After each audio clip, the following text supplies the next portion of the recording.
நான் அதிகமாக அந்த பென்னியின் ஒர்ஷிப்புக்குள்ளே போயிட்டே இருப்பேன். சும்மா இருக்கும் போதெல்லாம், தனிமையாக இருக்கிற போதெல்லாம் அவருடைய ஒர்ஷிப் ஆராதனை எனக்கு மிக ஆறுதலாக இருக்கும். அல்லது வெஸ்டர்ன் இந்த ஆங்கில பாடல்கள் அதிகமாக நான் விரும்பி சேர்ந்து பாடுவேன். ஒரு பக்கம் தமிழ், அதுக்குள்ளே டெய்லி போயே ஆகணும். போயும் இதில் சருகுவான், ஏதாவது சொருகுவான், சீப்போ நாயன்னு சொல்லி அதை தள்ளிட்டு இங்கே வந்துடணும். நீங்கள் ஈன்னு பாத்திரக்கூடாது, அவுட்டுவோம் சிந்தை. அதிலே உட்கார்ந்தா கதை கோளாறாக மாறி இயேசு உள்ளே இருக்கிறது வேதனைப்படுவார். அவர் வெளியே போக மாட்டார், ஆனால் வேதனைப்படுவார். அவரை வேதனைப்படுத்தினா நமக்கு வியாதி தான் வரும். அவர் வியாதி கொடுக்கறதில்ல, உடல் பாதிக்கப்படும். தம்பி, வாலிப பிள்ளைங்க பாருங்கடா, கவனமாக கையாளுங்கடா, நல்லதுக்கு பயன்படுத்துங்கடா. ஆமே. ஏன்னா அது நல்லது எவ்வளோ நடக்குது. தேங்க்யூ. அதான் எல்லா காவலோடும், என்ன அருமையான நீதிமொழி இல்லை, உன் சிந்தைய எல்லா காவலோடும் காத்துக்கொள், அதிலிருந்து ஊற்று அங்கிருந்தான் புறப்படுது. ஊற்று அங்கிருந்தான் புறப்படுது, போஷிக்கிற ஊற்று. இல்லையா? நான் என்ன செய்வேன்னா, ஒன்றும் பெரிய முயற்சி பண்ணுறதை விட இந்த இயேசுவோடே ஒட்டி இருந்தா அவர் வெட்டிடுவார் வேண்டாதவையெல்லாம். ஹல்லேலூயா சொல்லுங்க. ஒட்டிக்கொள், அவரே வெட்டிடுவார். செடியோடு கொடியாக டெய்லி நீ ஒட்டிக்க, அவரோடே வாழ கற்றுக்கொள். எங்க என்ன செய்தாலும் அவர்தான் சொல்லு. அப்படி ஒட்டி இருக்கிற போது உன் சிந்தை சரியாகும். தேங்க்யூ அப்பா, தேங்க்யூ அப்பா. சிந்தையில் கண்ணு அதான் பார்த்தோம். அவர் உள்ள இருப்பதால கண்டதையெல்லாம் பார்க்க விட மாட்டார். ஏன்னா அவர் பரிசுத்த. வாலிபர்களே எல்லாருமே தான் நான் பரிசுத்தமாய் வாழத்தான் பரிசுத்தர் உள்ள வந்திருக்கிறார். பரிசுத்தர் உள்ள வந்திருக்கிறாரு. அதனாலதான் அப்படியே பாடுங்க பார்க்கலாம். பரிசுத்த பெரிய தேவை, பரிசுத்தமா இருக்கணும். அந்த ஏக்கம் இருந்தா உங்களை கைவிடார். தேங்க்யூ அப்பா, தேங்க்யூ அப்பா. இப்போ கண்ணை கண்டதெல்லாம் பார்க்க விட மாட்டார். இந்த வாய் சொன்னல, சிந்த சிந்த கண்ணு இந்த வாய், இந்த மூன்று தான் பிரச்சனை பண்ணுது. எதையாவது பேசிடுறான், அப்புறம் ஐயோ ஏண்டா சொன்னா. லேசா சவுண்டு கூட்டிட்டு கூட்டிடு. சவுண்ட் இல்லாமல் நமக்கு ஓட மாட்டேங்குது. Loya, thank you sir, thank you David. Loya, thank you அப்பா.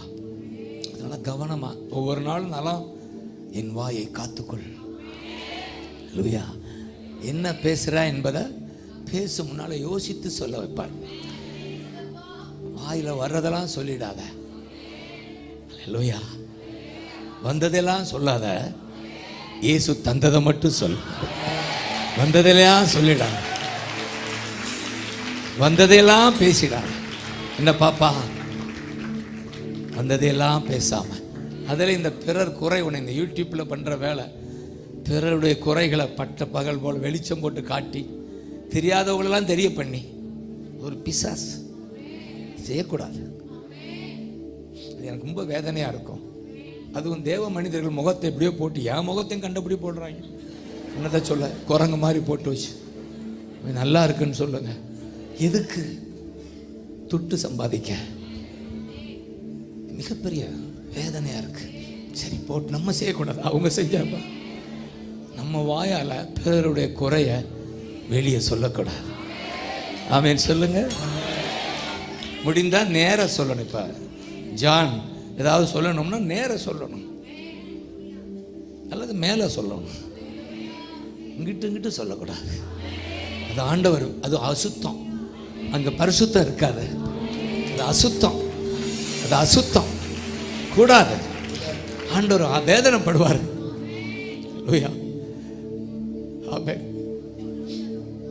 அது மாரி தேங்க்யூ அப்பா. பிறர் அவிசுவாசமா அடிக்கடி அறிக்கையிடு, கர்த்தர் கைவிட்டா, என்னை மறந்தார். பைபிள் இருக்கா அப்படி சொல்றாங்க. சீயோன் குமாரத்தி சொல்றா, கர்த்தர் கைவிட்டா. உன்னை மறந்தார். ஆண்டவர் திருப்பி சொல்றார், ஏய் தகப்பன் தாய் மறந்தாலும் நான் உன்னை மறக்க மாட்டேன். நீ எப்படி சொல்ல போச்சு? சண்டைக்கு வர்றார், சண்டைக்கு வர்றார். சீயோன் குமாரத்தியே என்ன சொன்ன? தாய் மறந்தாலும் நான் உன்னை மறப்பதில்லை. உன்னை உள்ளங்கையில் வச்சிருக்கேன், என் கண் முன்னால நீ இருக்கிற. எப்படி சொல்ல போச்சு நான் மறந்தாருன்னா?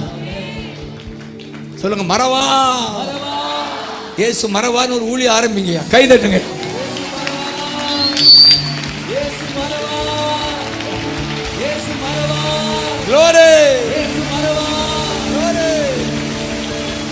அவன் அவ்வளவு வேதனைப்படுறான். எப்படி நீ சொல்ல போச்சுன்றார். அதனால அவிசுவாசமா வாயில வார்த்தை வராதபடி வாயை கர்த்தர் காத்துக் கொள்வாராக. எல்லாமே எதிராக இருந்தாலும், தோல்வி போல தோன்றினாலும் நான் கர்த்தருக்குள் மகிழ்ச்சியா இருப்பேன். அவிசுவாசமா பேசிட மாட்டேன். எதிர்காலம் ஓஹோன்னு இருக்குத்தான் போகுது. ஒரு ஒளிமயமான எதிர்காலம் எனக்கு இருக்கு. இப்ப இருப்பது போல நான் இருக்க போறது இல்லை. எதிர்காலம் ஒளிமயமா இருக்கும். காரணம், இயேசு எனக்குள்ள இருக்கிறாரு. இயேசு எனக்குள்ள இருக்கிறார். என்ன தம்பி, நீ நல்லா இருப்பா, நீ நல்லா இருப்பா.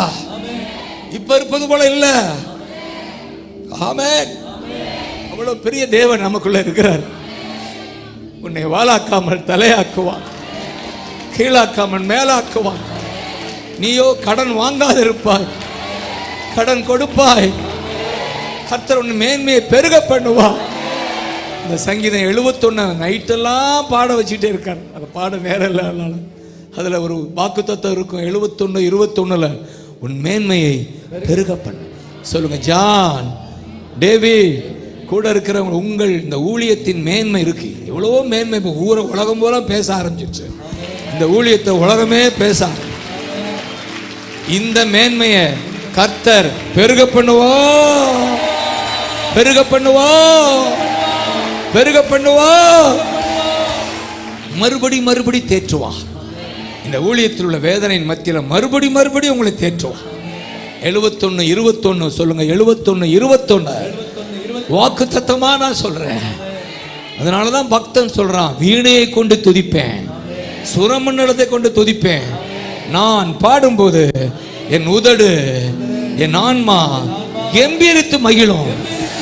காரணம், என் மேன்மையை பெருக பண்ணுவீர்.